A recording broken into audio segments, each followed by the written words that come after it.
This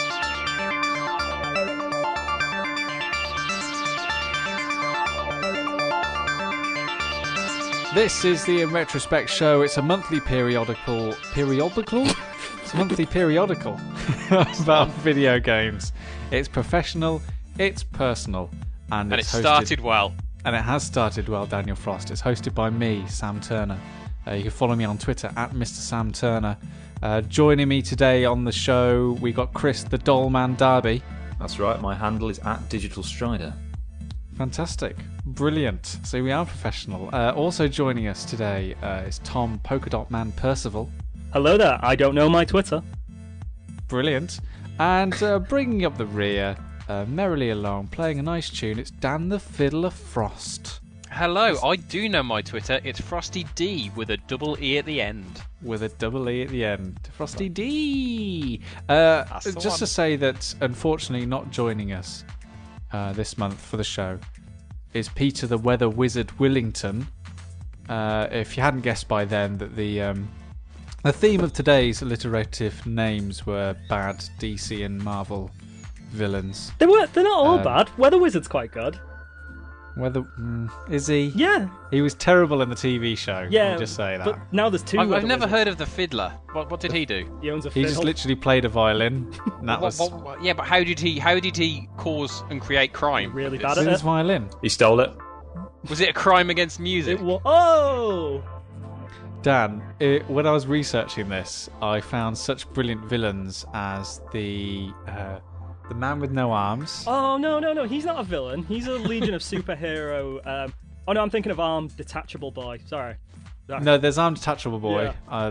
There was Sorry, she as is well. that the actual name? Armed Detachable Boy? Yes. Yeah, it's something like that. That was a slow day in the offices. We need a new 5 to 5 superpower, Friday. Chris. Basically, he just was able to take off his arms and like smack people with them, and then put them back on. Owns a He club took man. off both. would How be did he better. take off both his arms and then smack people with them?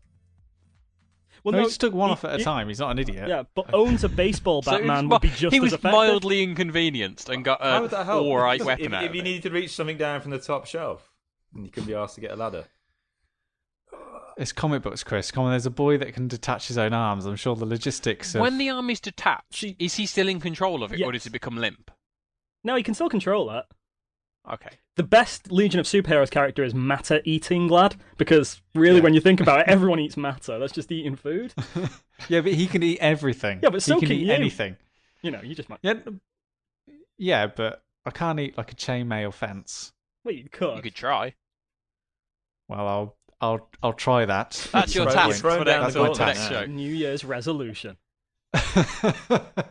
Coming up on this month's podcast, all the usual fun and games. Chris's glitch of the month. Chris's gaming news will be about as well as we'll be finishing off our second month playing Hearthstone. Winter has certainly come to the In Retrospect podcast. Guess who started watching Game of Thrones? That would be me. Actually, it's but spring first- tomorrow. It is. We are recording, but you know, I'm pleased for you. in the north, it's always be winter. Even though in that program, it took me ages to just like, oh, this summer's been 9 years long, and just like, really, Yeah. it looks pretty cold in the north. Anyway, but before we start all that nonsense, we've got a brand new feature, courtesy of our features editor, Chris Darby. Is that my role now?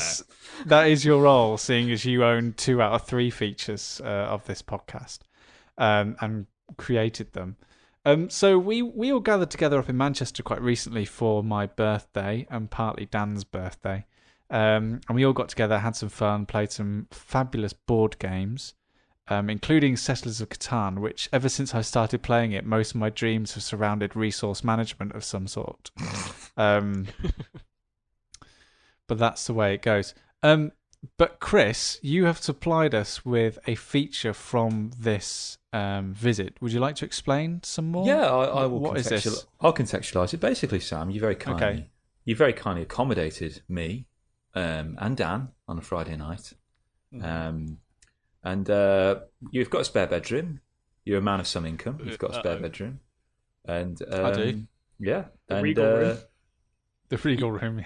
instead of me and Dan flipping a coin to decide who got the spare bed, who got the sofa, we thought, you know what?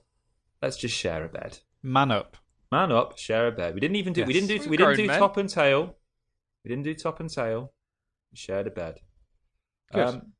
And it was lovely. It was really nice, just sharing a bed. Just we turned our backs to each other. It was fine. And lest you should face lest we each forget. other. Temptation. And everything was fine until about 3 o'clock in the morning when I woke to the sound of what seemed to be the collapse of civilization. And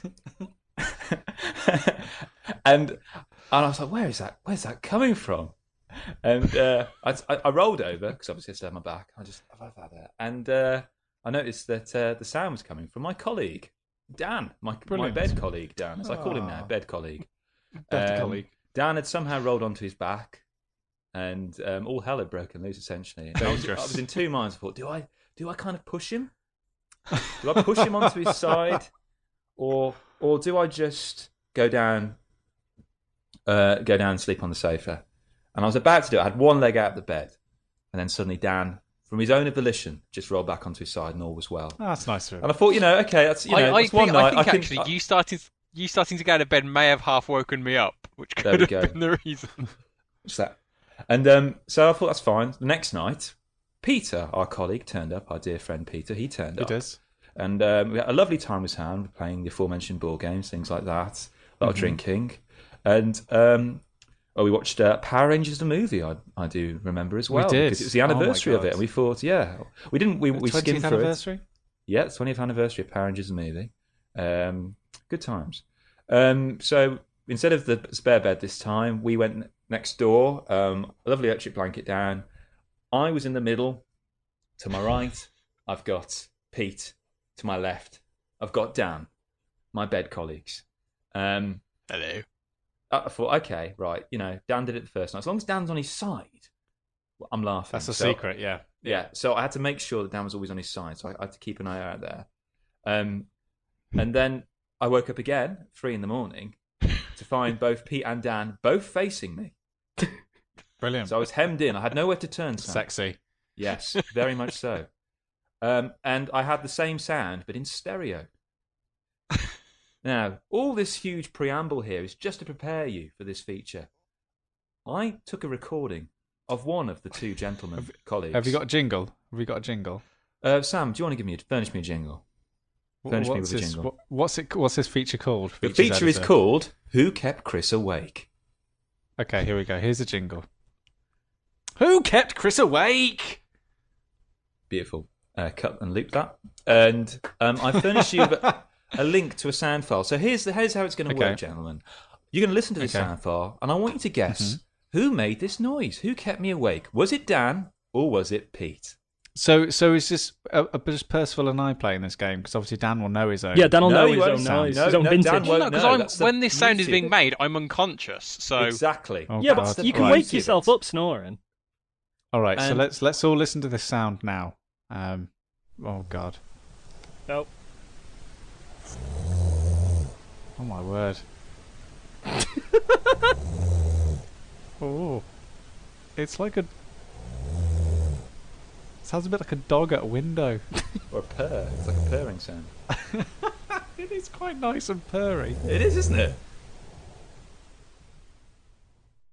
I take it that was not as comforting as a purr. No, when Dan's put on another pair of headphones, listener, and in silhouette he looked like Princess Leia. Just to rightly hear his own. Now, Percival, as the newest member of this cabal, who do you think that purr was? Well, I thought it was like attributed it was to? like the gentle creak of a rocking chair. That'd send me to sleep. That But when it's quiet, quiet, Percival, when it's quiet, that's the only sound there is. It's deafening. I think that's Dan. Dan. See, I think it's Dan as well. Yeah. To be fair, I heard some of Pete snoring. I think that might be me as well. Pete strikes me as the kind of person who wouldn't so much snore as so much just make a variety of different noises. The consistency of that. What random video game noises? Yeah, just like. Ooh, ooh, bing, bing, bing, bing, bing. It's me, Mario. Oh, the famous. Are we Mario. right? Are we right, Chris? No, it's Pete. Oh wow, Really?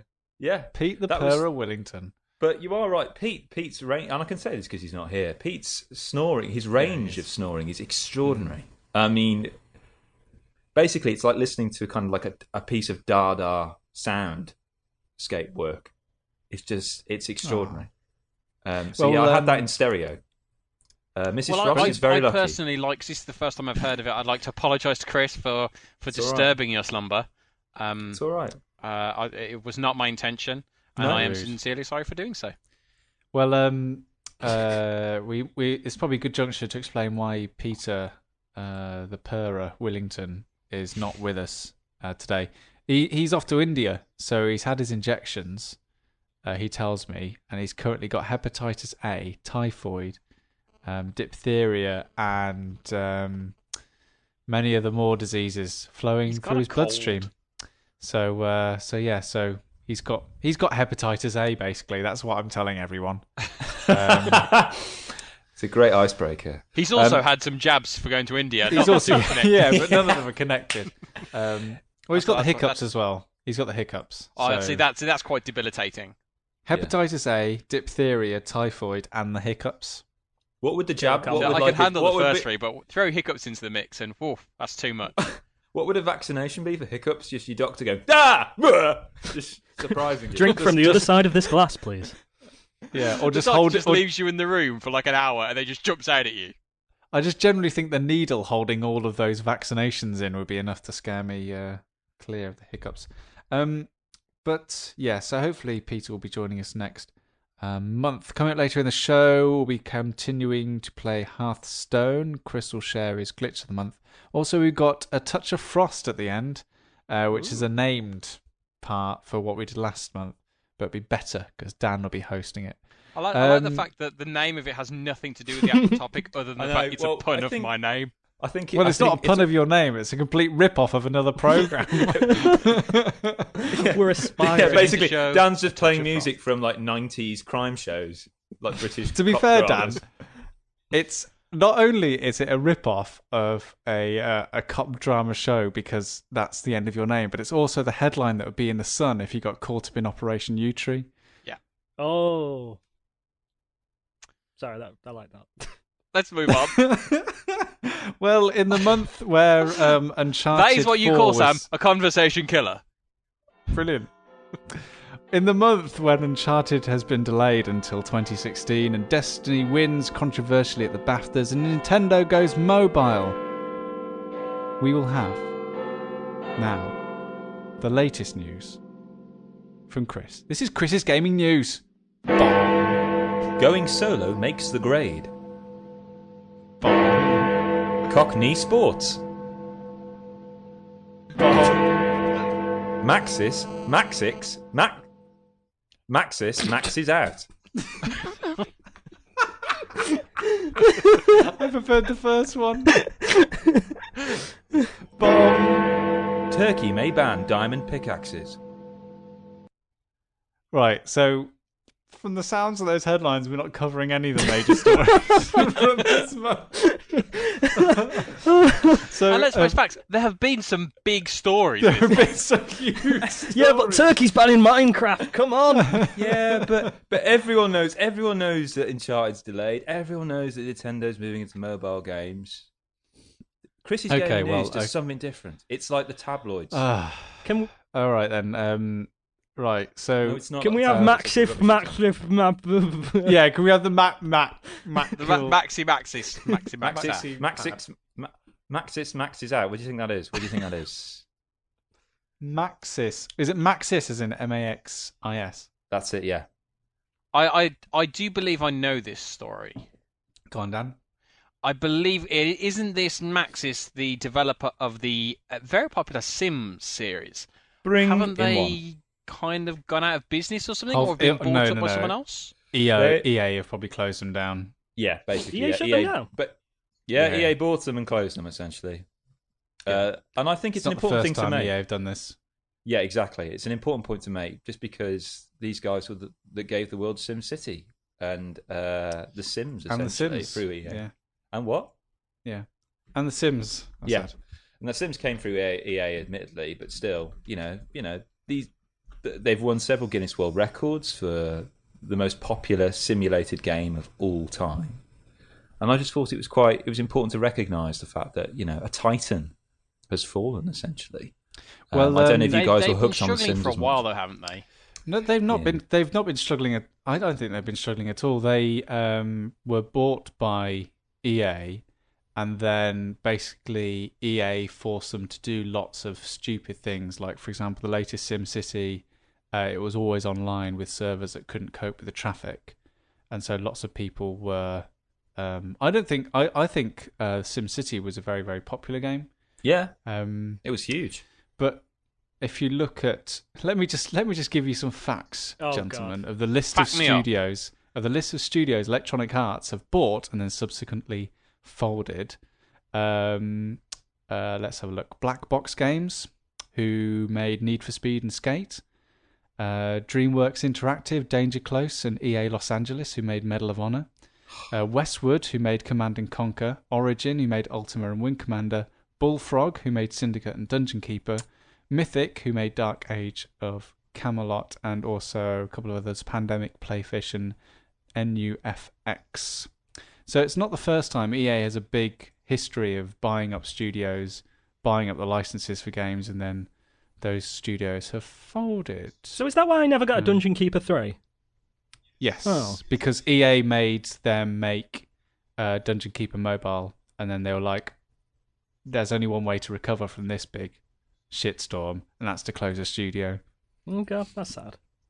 So a really good item on this, actually, if you go on YouTube and have a look at Jim Sterling's webpage, he does a weekly thing called the Jimquisition, and basically he's done a feature on this thing of EA closing down studios, and he basically summarises who he thinks might be next.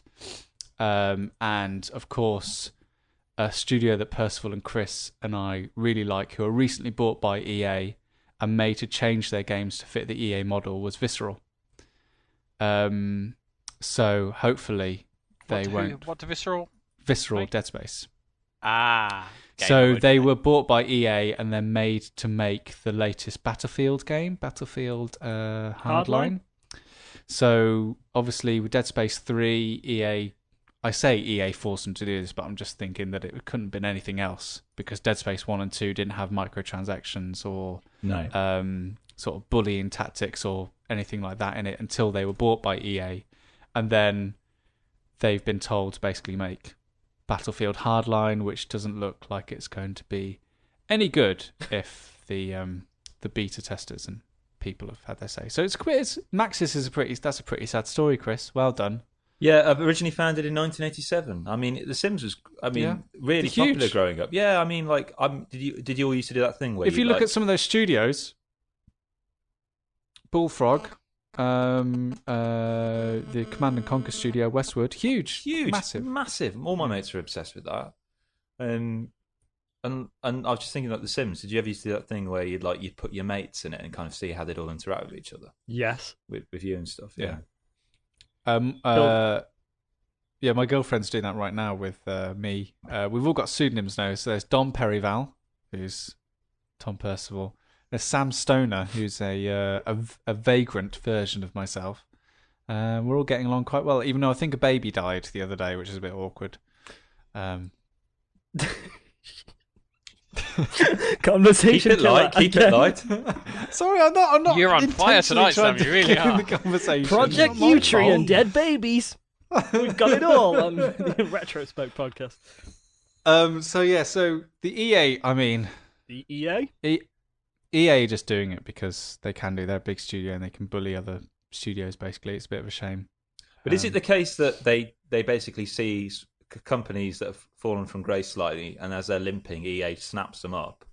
Or I don't think so. I don't think the fact Visceral that EA just from deliberately grace. just absorb these companies and just squash them, essentially? Absorb and squash them. I don't think if you take a company like Visceral for an example, I don't think in any way, shape, and form they were struggling. No. I don't think Danger Close, who were making the Medal of Honor games, I don't think that they were struggling in any way. What happens to those properties now? Like, will there be a Dead Space 4? What happens to Sims? Because we just had the 4th one, haven't we? Will there be Sims 5? Will they just be passed out to other developers? The IPs would fall into the hands of EA, who then could, in theory, just filter it out to any developer that they wanted to. Oh, great, right. Yeah. Any of their teams could then run within Dead Space 4. Obviously, it's just not the same team, so it probably wouldn't be the same game. Yeah, or you'd get a clone of it in the same genre, the same mechanics, but just a different name, different brand. Right. I suspect the same thing that happened when the Call of Duty franchise was bought. Didn't lots of the original team move, and then they formed the company that made Titanfall, or something like that. So I'd imagine that will happen. That the companies that they bought themselves will not be the same. Respawn, isn't it? Respawn. Yeah, that's it. That's correct. So it's just the way the business goes. Big business works like Ubisoft and EA.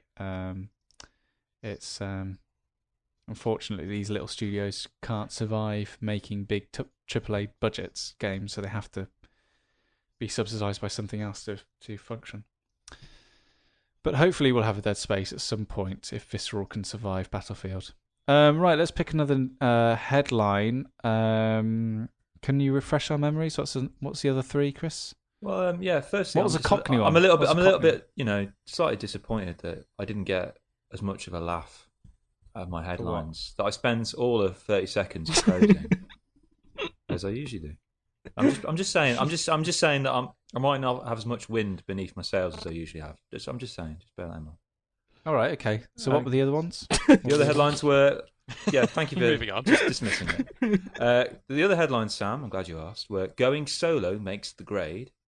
All right, yeah. Cockney Sports. And is that 3 words or 2? Or 2? Cockney Sports. Right, it's not Cockney Sports. Okay. And Turkey may ban diamond pickaxes. I think we can guess Turkey ban diamond pickaxes. Yeah, I'd quite like to hear Dan's opinions on Minecraft banning, because it's the only game he enjoys now. That's not true. We enjoyed Catan. Yeah, that's a board That's game, an outrageous statement to make. Well, Dan can pick. I will go with that because I feel that I need to defend my honour with that statement there. But I will go. Let's hear why Turkey are banning diamond pickaxes. Ooh, is it just a diamond pickaxe, or are they okay with the iron? Calm down, Dan. Turkey aren't banning it. They may ban diamond pickaxes. Now, what did you... Brilliant, what a new story. A country may do something. In other news, one guy in Turkey thinks about banning something. Sam, this reminds me, do you remember when we were at Aberystwyth, you used to regularly buy a local newspaper called the Cambrian News? The Cambrian Times. Was it Cambrian Times? It was the Cambrian News. Cambrian News. And basically, they had to try and make anything sensational because it was pretty mundane. Nothing really much happened. So I remember my favourite headline you showed me was a coat hanger was stolen from a clothes shop. No, the best one was a pie. A Ginster's pasty was stolen from the 24-hour spa. And crime was rife. And I just thought, fair enough, that's a legitimate crime, but surely any evidence would have been eaten. Or, how do you follow up a crime like a Ginster's pasty going missing? Find the wrapper in someone's pocket. Surely. I'll tell you what, Sam, I can feel another feature coming on, like non-news, non-gaming Rod news Gilbert's story already done of it. the month. Rod Gilbert's already done it. He's a non-headline of the month, I think, is what is his. Yeah, exactly. I play that game with the Daily Mail news app. Okay, so right, well, let's nip that in the bud. Spirit crushed. So I'll carry on. Okay, there must be more to that story rather than just someone's thinking about something. Okay, the story is this. Basically, there's a possibility, Dan, a slim, slight possibility that Turkey may ban Minecraft, and this is because they see the game as being violent. Brilliant. Is it violent, Dan? Is it? Is it violent, Dan? I would argue that it's not violent. Why is it not violent? It teaches people to defend themselves trees. And defend society. So punch trees till you get sticks. Then with those sticks, punch rock till you get I would like to just kind of go back to Sam's earlier statement. It's the only game that I like. I would These put days. against. I would put against that because what I would argue is, yes, I am playing a lot of it, but I would argue it's the only multiplayer game I am playing at the moment, because I like to play multiplayer games with friends as opposed to just random people online. And currently, right it's now, the Dan. only game Shots that fired. we can all play together. So that's why I'm playing it. Coded So underneath you're- that, listener, is the fact that Sam is the only one out of our number yet to play Hey, I have it installed. It's on my desktop. It's there. Don't you worry. So what you're saying, Dan, is actually it's a game that can bring people together rather than cause division and hatred amongst the rock and tree folk. Absolutely. Punch sticks. Turkey slammed by Dan Frost. There we go. There's An a headline, entire everyone. nation. There's a turkey slam. Spring might be here, but there is a blizzard blowing through this pub as we once again settle down at the fire of Hearthstone. Yeah, that's right. It's time for free play.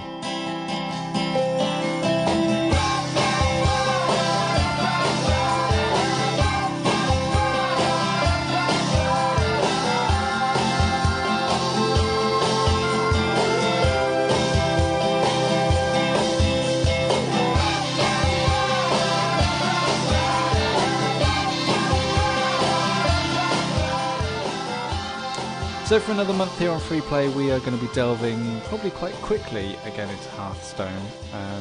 We thought we needed a couple of months to play this game. It's quite a deep experience, and I generally wanted people to get a handle of another part of it, which is called the Arena. And I usually play Hearthstone. You're creating your own decks, and you're playing with them over a long period of time against other people, PvP or versus a computer.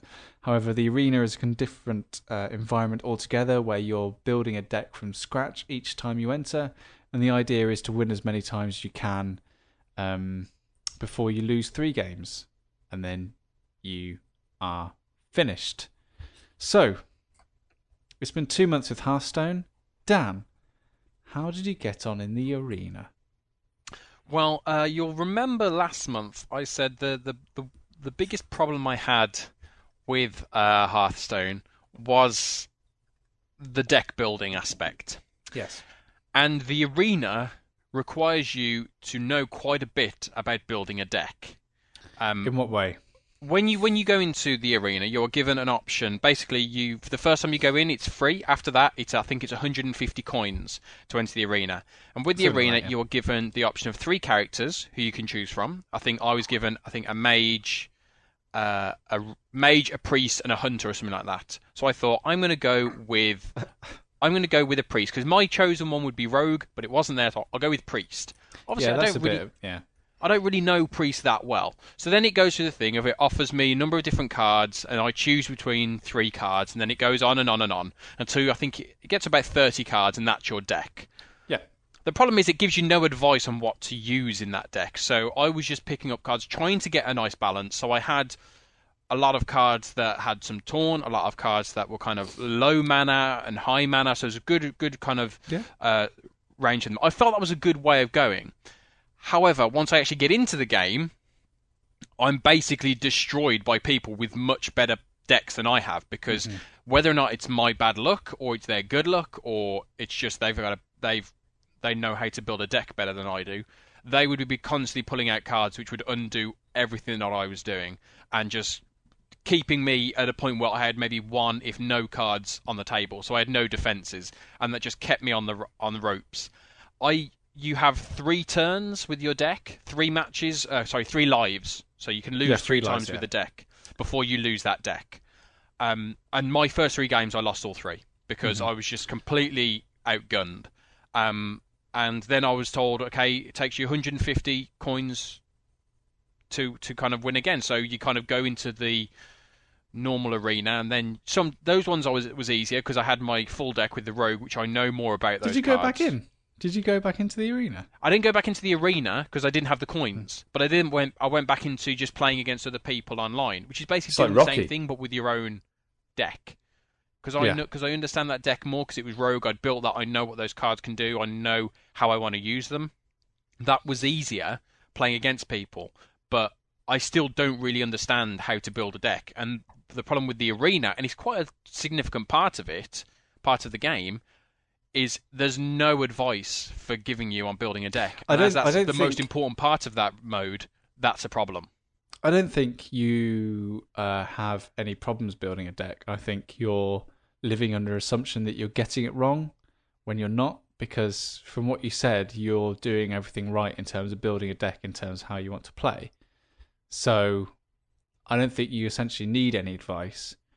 I just think that the arena made it very clear to me how much Hearthstone is about poker and the game of luck, and generally about the cards that you are dealt, which is a bit of a shame because I really enjoy the PvP stuff and playing 1-against-1. When you guys were up here in Manchester, we did play a few games locally, and it was good fun playing against someone else in the room or friends, and that was good fun. But I agree with you that the arena does highlight a lot of what I think is wrong with Hearthstone. So, and just for example, because obviously I was going with Priest, because I think from talking to you, Sam, actually, that you felt that was actually something similar to what the way I wanted to play. You felt that kind of character suited my style of play, so I went with that. But then once I was playing, I was finding I was being given cards that I didn't really understand how to use, and so when I'd play them, I'd actually play them completely wrong, and I'd end up giving advantage to the other person because I'd just done it wrong and I didn't really understand the cards. Because once you're in that position where you're playing against someone, there's no help to say, okay, this card will do this, understandably. But at that point, I'm like, okay, card what the card will do. Exactly, but that's the thing. When I'm reading the card, I'm misinterpreting what the card will do. So I play it thinking it's going to do one thing, and actually, no, it's not going to do that. It's going to give the other person 3 health. I'm like, oh, great, that was great. And then I get this little comment come up from the other person saying, "Gee, thanks." I was like, that's your literary skills. That's not the game's fault. But it doesn't help you. It doesn't want. It doesn't. Yeah, but why would it need to help you? Because it might be how you play. Because it's forcing me to use cards that I'm not familiar with. But read the front of the cards. It'll tell you what the cards do. But when I did that, it didn't seem to do what I thought it was going to do. When it says give health to the hero or something like that, it wasn't giving health to me. It gave health to them for some reason. Yeah, exactly. Because if it was health to you, it'd say give health to your character. But it just said hero. Yeah, but if it's saying hero, then that means it's giving help to the other person. But why unless it mentions you explicitly. But because the rules on the card have to be so explicit. So it's like health to you or health to the hero. But at no point is it stipulated that the other person is the hero. As it's my card, I would assume that I am the hero. I think that's a fair assumption. I think you've got to find the card in question, and then we can debate. Then we'll discuss it offline. No. Well, find it now if you can. Anyway, Chris Darby. So you're entering the arena for the first time. You're making your deck much different to the one-on-one PvP stuff. Yeah, principally because I was introduced to cards I'd not seen before, and I like that kind of variety there. And I've been really bitten by the bug of this game. Sorry, Pete, if you're listening. Talking about bugs, it might be a sensitive matter for you. But, he's got so many of them. He doesn't know what to do with them. And basically, I really found an affinity with this. Actually, I've become quite addicted to it. After this recording, I'm not going to stop playing it just because we finished it with this month. I'm going to carry on going with it. I think what's particularly interesting for me as well, because to reiterate what you said in the last month's show, to get into the arena, you need to unlock all of the 9 characters essentially. And what I quite like about that is it forces you to kind of play with different styles and find the character that's right for you. So for me, for example, my character I found is the druid. And last month you'd asked me, I would have said I was probably the hunter or even the mage. But no, I'm a druid. I think that's me. I think for some reason that kind of playing style, I really like that. And I know, Tom, you talked about, for example, that there's a particular kind of playing style that you adopt, and there are certain characters that complement that better. But for me, it was the druid ultimately. And as like Dan, the arena bout for me, I was wiped out completely. My second round, I came so close. I had the guy down to 7, and I was on like 20 something.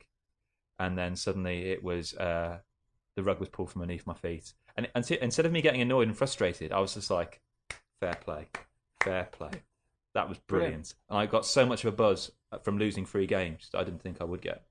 No, I really agree with what Chris was saying. That I was lucky and played Warlock again. Carried on playing Warlock. Have just concentrated on the Warlock. Obviously, I've unlocked all the 9 classes, but I used to play in World of Warcraft. Love that class. Like the self-sacrificing nature of it. Some of the issues I said I was having last week sort of followed me into the arena. I mentioned how knowing stuff about the game and certain cards and monsters. Sort of, I thought, oh, they're good in WoW, so surely they'll be good in the card game. That sort of followed me into the arena, where I'd spot characters like this. One of the big cards I got was a 10-mana dragon called Deathwing, who is one of the end bosses from World of Warcraft. So I was like, well, he has to go in. And then that bit me hard in the arse, essentially. Like, it didn't work because a 10-mana card is dreadful, in terms of actual playability. And I came out of it thinking, I don't really know. Because I think the problem is I wanted to win. And then I just started playing for fun, essentially. And when I was playing for fun in the arena, it was I found it more interesting. Because when I, rather than, think, oh, I'm going to save for that big 10-point card, or, I'm going to do this or I'm going to do that, I just started playing for well, I don't care if I win or lose. And in the end, I did actually start being able to use those big cards towards the end, because people seemed a bit confused by the playstyle that I was adopting, because it wasn't sort of, here's a taunter, here's a taunter, here's a taunter. It was like, I started to really enjoy it when I lost that attitude of I have to win every game. Mm-hmm. Yeah. As I said, I've not had the opportunity to play it that much because I'm quite busy at the moment. But I do think it's a game that I can't wait to get back into. Like you, Chris, I think it's a really fun game. I think it gets its teeth into you, like you say. Tom, did you ever have those moments where you do something stupid, or you feel quite naive by the cards you're playing, and you feel almost the person online trying to read you, as you say, like a game of poker, and they're thinking, this guy's either really stupid and it's his first time, or he's got a game plan, and I don't know what it is yet. Yeah, there were lots of moments like that, because the little phrases you can say to each other. Like, there would be moments where they'd say things, and they'd be like, yes, and it'd be like, did I do something good, or does he think I'm an absolute moron? The worst phrase I hate is when they say "well played" just before they know they're about to beat you. Yeah, no, I hate that, especially because no one told me I played well. Oh, such a dick move. Oh, really?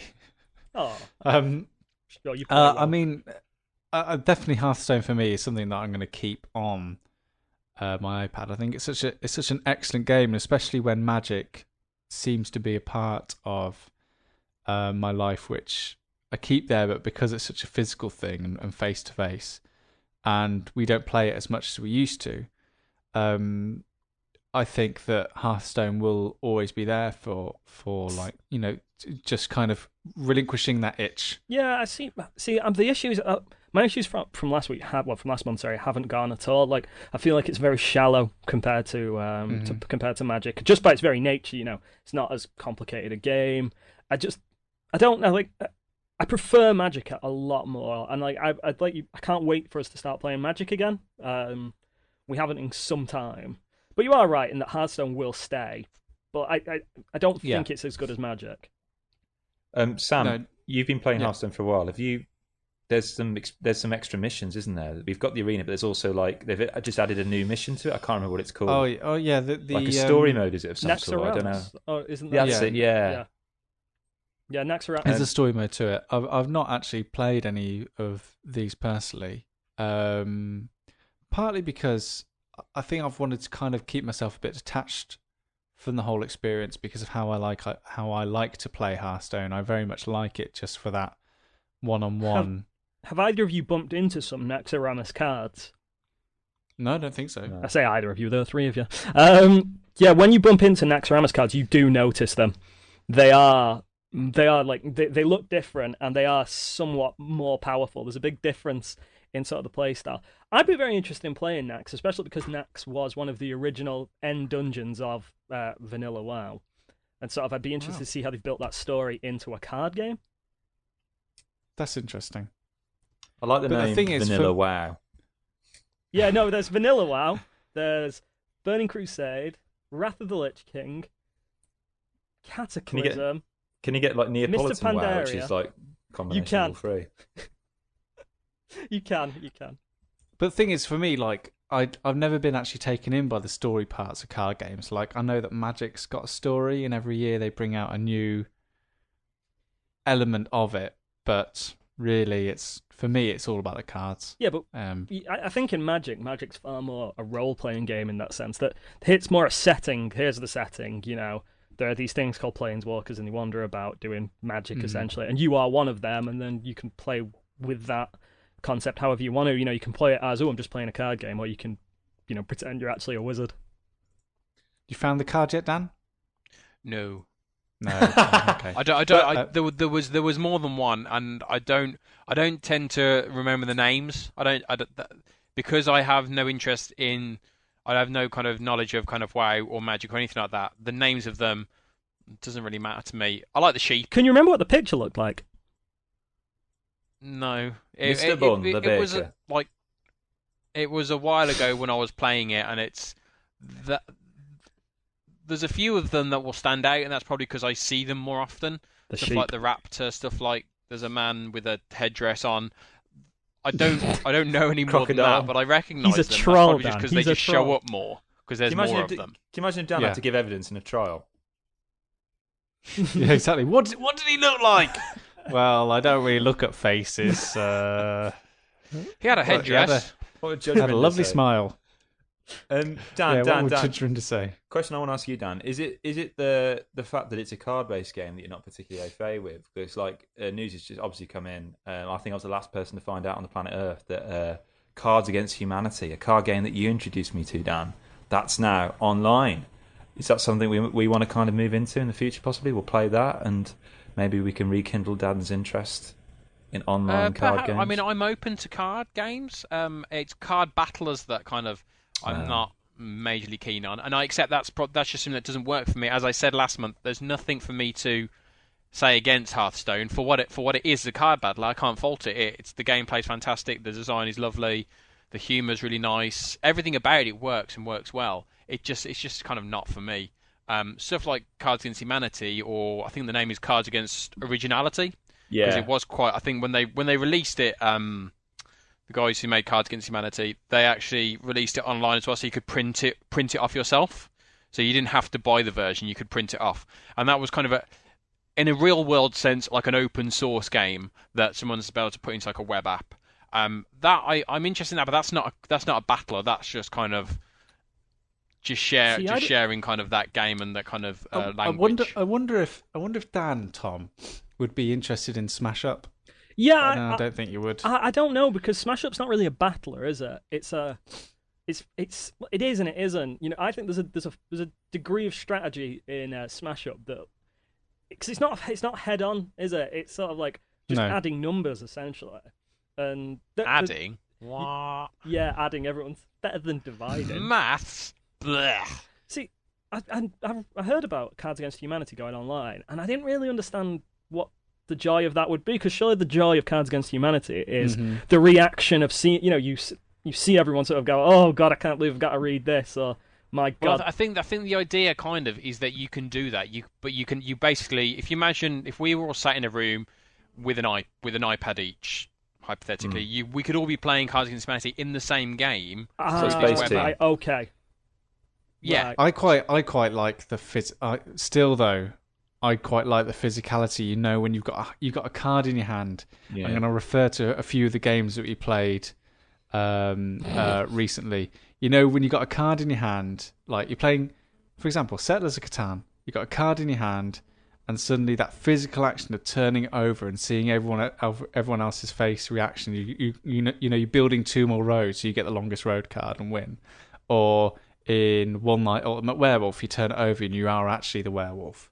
Go on. I must say, we played Ultimate Werewolf, and you both know the rules of Ultimate Werewolf. Never be a werewolf with Sam, because he will forget halfway through the round he's a werewolf. Do you want to just explain it a little bit, because I can't really remember? I'm sure. So One Night Ultimate Werewolf is a very, very simple board game. Well, really, it's just a card-based game where you play it in a group. Everyone is dealt a card that has a specific role on it. So you're either something like a werewolf or a messenger, a villager, a doppelganger, a minion. And basically at the start of the game, you've all got to close your eyes and everyone has a different task. So if you're playing the drunk, you swap your card for a card in the middle and you're not allowed to look at it, so you don't know who you are. If you're a werewolf, you can open your eyes and see who the other werewolf are. If you're a doppelganger, you take on someone else's persona while no one else is looking. And the idea of the game is that as the village, you've got to hunt out the werewolves and kill them, and if you don't, then all the rest of the villagers die. And what a great and simple concept, Sam. I know. Especially when we both look at each other because we're both werewolves, and we go, right. Everyone else goes, oh, we're all villagers, so me and Sam can choose anything else left on the board. So I said, well, I'm a seer, and I've seen Sam's card, and Sam is a troublemaker. And Sam went, no, I'm not. Which completely blew our cover. Or the other time, Percival, when I forgot to open my eyes when the werewolves were meant to. So you just thought there was one werewolf, and I was like, oh my god. All that time when you just lied for no reason.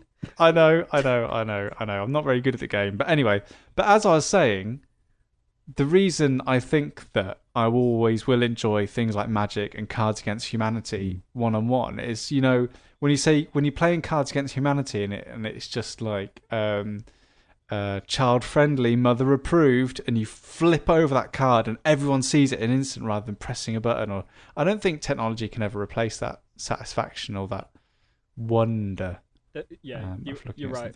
There are some great moments, like when we were playing Settlers of Catan, and all of a sudden Chris flips over his Monopoly card and gets all the stone. And, exactly. Me and Ricardo were so sure we were going to win. But what you're talking about is interesting because we started to give each other nicknames and things like that, like the Stone Man. What was yours, Dan? No, you were the Stone Lord. Dan was the bad haggler. Dan was just the worst at. I went into trade negotiations with Dan and just had to leave because it was taking so long. I think I did a deal with you, Percival, in the end because Dan was just right. I remember one time when I was younger, I was on holiday in Bangkok, and when you're in when you're in Thailand, you barter for all the stuff you want to buy. I can't remember. I wanted to buy something, probably a T-shirt or something like that, and I kind of went up and she said, how much is it? And she was like, I don't know, 100 baht, which is like Thai baht. And I eventually tried to haggle, and eventually I kind of said, oh, fine, I'll pay 110, done. And I was like, I ended up paying more than she originally wanted, and I walked away because I just got so panicked and so stressed out at the prospect of haggling. I was like, you've named your price. I just want to pay it and go. I don't care if it's too expensive. Just such I a like the mild-mannered system rummy, of having a price and paying it. Done. The merchant lord. Percival will stab you in the back and then, in the same breath, ask to trade with you. Just so changeable. I know, it was this. Rumpelstiltskin. I played on Saturday. I played nice on Saturday. You did. I didn't win. Then no, you didn't.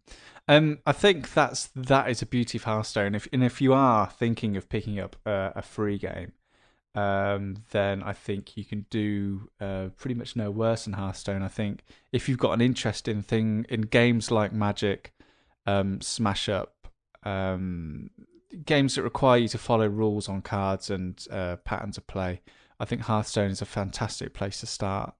If you're thinking about getting into that world, and if you already are enjoying games like Magic, then Hearthstone is a brilliant tide along to get you through those rough I would even say, as someone nights. who doesn't like card battlers and card games, I would recommend Hearthstone. High praise indeed. I think even if you don't think you're a fan, give it a go. And this is from a man who's taken on an entire country, ladies and gentlemen. Yes, Turkey quakes in its boots. Yeah, bring it on. In just a minute, Daniel will be sharing us his touch. He will be touching us, and we'll be finishing up with his musical vignette, which is very apt because it links into one of the biggest news stories of this month, which we're not talking about. Too many digs at Chris's Gamer News. Hang on, is this Sam, is this the people did you who've not made... realise Turkey were thinking about banning Minecraft? Lest we forget, this is where it breaks, the news story. Thinking about it, umming and ahhing about it. If next month Sam, is this the story news story that, is Turkey has decided not to ban Minecraft. is this a story that I kind of took out, because I had too many, which was that two people have built like a full version of Legend of Zelda in Minecraft. Oh, really? Yeah. What was your headline for that? Zelda Minecraft. People with too much time on their hands. Too much time on their hands. We had a story like that a few months ago, though. It wasn't that interesting. Wasn't that Doom on a printer? No, it was someone else had built something. Yeah, someone had built something block for block or something like that. It was quite impressive. Midgard. Anyway, not Midgard. Yeah, it was That's- Midgard. Didn't make for great gaming news of the week, though. No. No. I'll tell you what doesn't make for great things, glitches. But alas, we must enter now into another brilliant feature. It's called Chris's of the month. A little bit of a longer pause than usual, Sam. I like it. You know what's happening when you're playing a PlayStation game and oh no, the controller starts flashing. You're running out of batteries. It's an annoying thing. I know what isn't this it? is about. It's annoying, isn't it? Sorry, the dogs heard have this just glitch. started to howl in my room. Brilliant. 1 second. You know what it's like when you are playing on your PlayStation or your Xbox and it's flashing a bit. Oh no, the batteries are low. It's annoying, isn't it? It's annoying. Happens all the time. It happens such a nightmare. all the time. doesn't it? I'm not one of these people who has one of those charging docks. I'm not one of those people. It's always on charge. I kind of look down on them. I kind of pity them a bit. What I do is I reach over and I grab a cable, plug it in, problem solved. Whew, relief. Except if you are playing a game called Helldivers, which is available on PS3 and PS4. It's developed by Arrowhead, where if your PlayStation controller starts to lose battery life, it basically wipes your game's progress. Oh, lordy. What it does is it's What a a glitch, glitch. is essentially where it causes a new level 1 character to spawn and it immediately saves over your previous data. So basically, it resets the clock every time. All right, because the controller dies. Yeah, Just because your controller that dies, is. that's a hell of a glitch. That's awful. That's hardware. It and is awful, software and not getting on. I suspect, like most people, if you're anything like me, I'll just let my controller, because I've got two controllers. I'll just let one die before I'll pick up. Is that why you bought two controllers?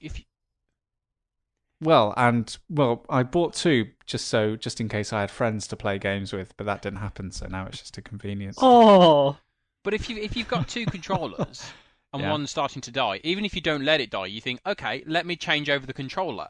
You surely got to turn the controller off. Surely that will also wipe your progress. Yeah, Probably. Or is it when it just dies naturally that this happens? Well, I think this is again Chris's glitch of the month, so I doubt he's got There's that been any information in reading front of him.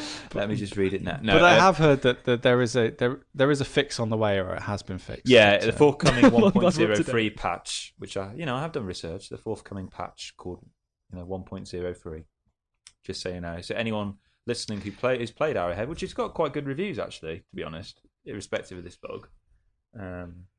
But it's quite a massive bug or glitch, one would say. yeah. And difficult to kind of track the logic to it, really. How just because your controller dies, it causes you to reset the game. It's a strange link there. Well, I've got a glitch here. It's from actually at the end of February, so quite a lot of people would have heard about it. But I think it is fantastic. Are you And trying to rename it Sam's Glitch of the Month? No. I just heard about this glitch the other day, and I thought it's so fantastic. I need to share it, and it kind of sums up Sony's problems at the moment. sleeves are going up. New challenger. Sony. I mean, what trouble are Sony in where the only decent property they've got is Ghostbusters? And have you heard the news? Yeah. they've announced that now there's an all-male cast of Ghostbusters because they're panicking about the all. We're going to do a man one and a woman one, and just go watch one of them, please. It's Sony are in so much trouble because they just let all their licenses go, and now all they've got is Ghostbusters. Anyway, that's not the glitch. This is what happened. So, as you all know, recently it's the 20th anniversary of the PlayStation. So, Sony released that wonderful PlayStation 4 Anniversary Edition. So they decided to give some of these away. I think it was about 4. So basically, it was anyone in Japan who bought a PS3, a PS4, a Vita, or Vita TV, put their name into a hat to win one of these limited edition anniversary PS4s. It came to the time to announce it, and someone at Sony had accidentally erased all the information, including the winners and the people who'd submitted their codes. You know when you said they put a bunch of names in a hat? If it was a physical hat, Sony would lose the hat. Lost the hat. So basically, it's just like, right, I'll just copy and paste it. Oh no. But I just like the fact that it kind of sums up Sony that no one thought of making a backup. I like the idea of someone just trying to open up the spreadsheet and it being like, this file is corrupted. And then just like the look of horror on their face. Apparently people can resubmit their hardware serial numbers via forms on the website. But yeah, Sony's busy brilliant. Shouting at the Well Ghostbusters, bring it back! It's a river of slime!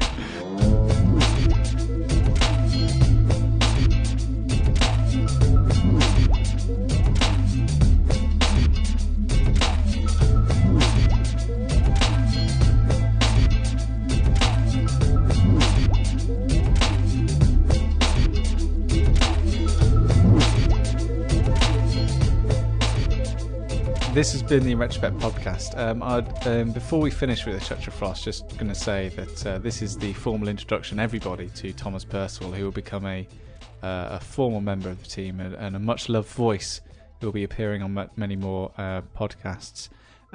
While I ask Chris to copy and paste the information of the game that we're playing next month into the Skype chat, Dan is going to talk about the song he's going to end the show with A Touch of Frost.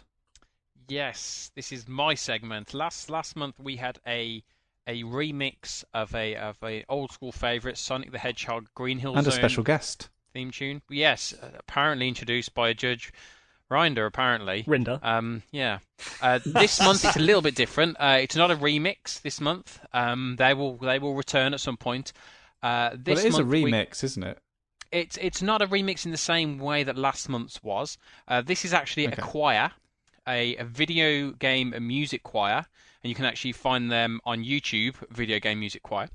And this is their rendition of the theme, Drake's theme from Uncharted.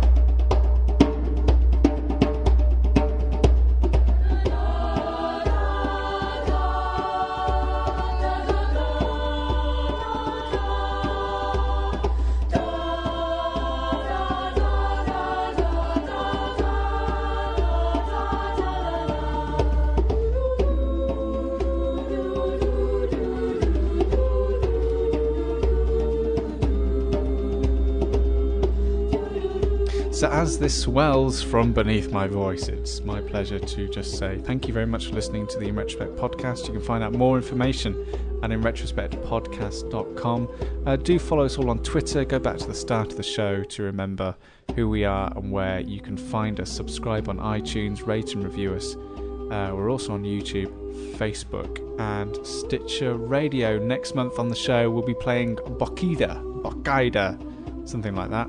Bokida, Bokida.com. So make sure you join us for that. But from all of us, from Chris, Thomas, Daniel, and I'm sure Pete from his bed of hepatitis, goodbye.